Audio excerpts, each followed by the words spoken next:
Hi guys, welcome back to my channel. This is Priceless Clean Makeover. So on today's video, I'll be teaching us how I achieve this full face makeup. And if this is your first time of seeing my video, thanks for stopping by. Like, subscribe, and share this video so that it can get to others. And to my old subscribers, you guys already know I love you. Alright, let's go right into it. So to achieve a flawless makeup, first thing you have to do is to tame your brows and then clean the face thoroughly. You guys already know my style. I like using my serum first and then apply my moisturizer and then apply my primer and then my lip balm. So I'll be listing the products I use for this glam on the description box. Do well to check it out. So right onto my skin prep, I am applying my lip balm, Vaseline lip balm, and also my moisturizer and primer.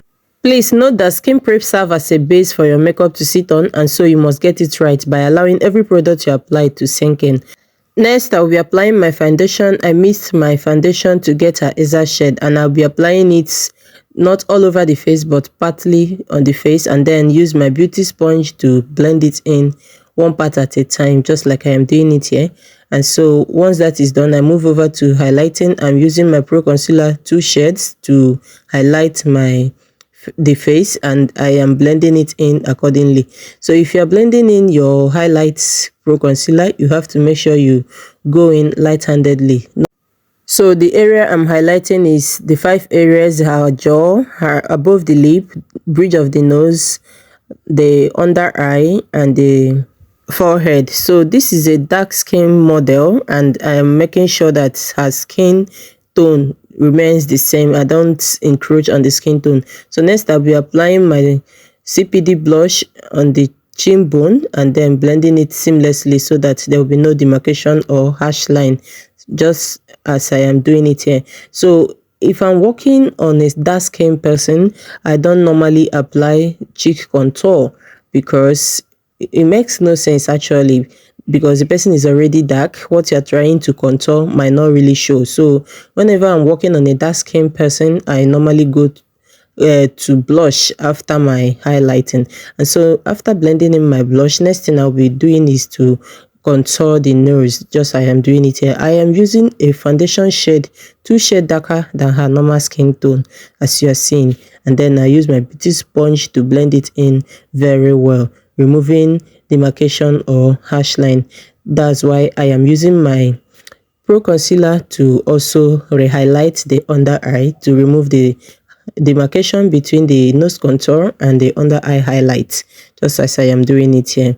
Then after that, I will spray and allow it to sink in. So while I was doing this makeup, there was no light in my studio and my gen has an issue. So I was doing the makeup. My new set of students were asking questions that were making me laugh. And then that was why you are seeing that hand fan blowing up and down. My student was tapping the air while I do the makeup. So right here, I am using my Avour powder palette to preset the skin, the highlighted area, before I could set it properly.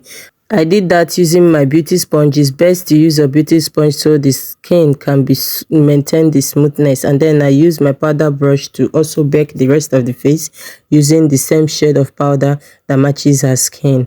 And after that, I will be setting the face properly.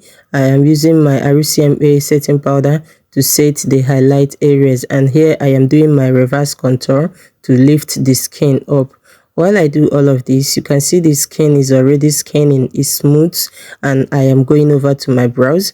And before I outline my brows, I have to use my schoolie brush and a little bit of edge control, or what you like to call hair wash, to tame the brows, and then use my beauty sponge and a little bit of setting powder to tame any oil or creasing from the edge control.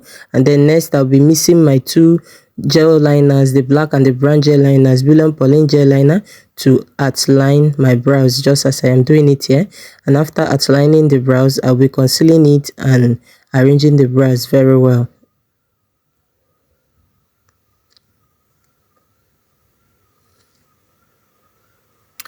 I outline the lower line and the upper line, then I use my brush to also stroke the brows, giving it that natural effect.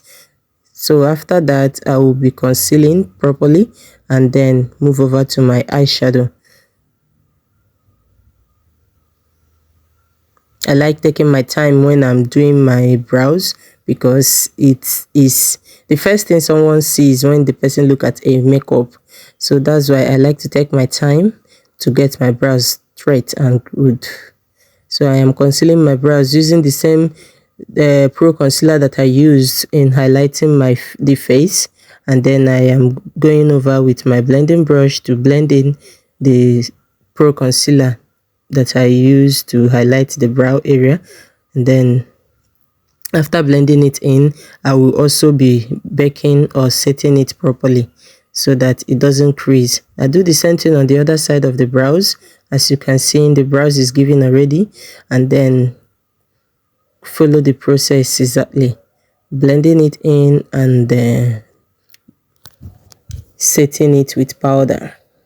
So on this day, my new student wanted me to teach a cut crease eye look, and that is what we are going to do. So this model came and she was jovial, she sat pretty, and we are doing the makeup.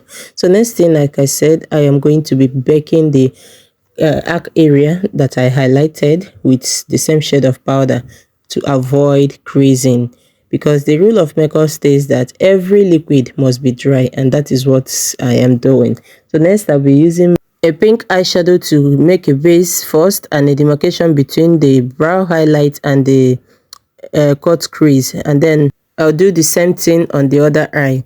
After that, I will be using my eyeshadow primer to cut the crease.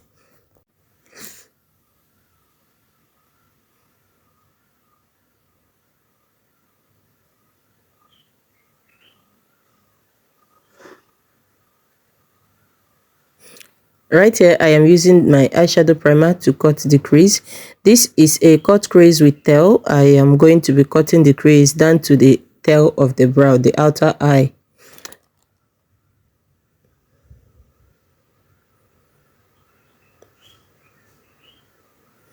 For beginners, you don't have to rush this. You have to take it one line at a time to get your crease well. And then I'll be mixing my brown shade of eyeshadow and the lighter pink to fill in the crease that I just cut. I'll do the same thing on the other side and then blend it very well. When applying your eyeshadow, whether is a cut crease or any other type of eyeshadow, you must make sure to blend in very well and removing harsh line. Next, I'll be using my liquid eyeliner to outline the eyelid and also use my black gel liner to fill in her waterline. And after that, I will apply mascara and then fix her lashes. So while I was trying to fix her lashes, my mother confessed that she has phobia for lashes. Not that she doesn't fix lashes, but she always tear up. She's always scared of tearing up or something entering her eye, so I was very careful with it. Next, I'll be using my finishing powder to dust off the setting powders on her lip area and on the contour area so that I can apply her lip stain. I'll be using my 3 shade of Avour lip stain in the shade of coffee brown and then light pink and baby pink to outline her lips and to fill it in. I use the coffee to outline, and then I use the pink to fill in, and then use the baby pink shade to highlight the lip more. I must tell you that it's not always easy to work on a dark skin person, and if you're having any challenge about this, let me know in the comment section. And also do not hesitate to drop any other observation about this look. After that, I'll be blending it in very well.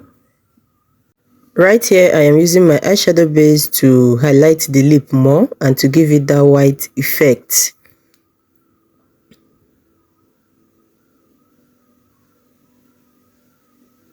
I blend it in, and this is the outcome of the lip.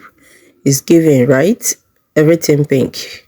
After that, I'll be using my Melanin finishing powder, same shade of her highlights, and then remove the setting powders on her highlight areas and then apply my glow from Yanga Beauty.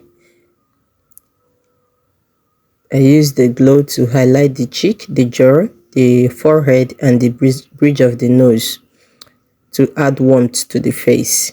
Let me use this opportunity to tell you guys that our Obonge physical training is coming up this April. Do not forget to check us out if you are in Aba and register for this training. And trust me guys, it's going to be very detailed.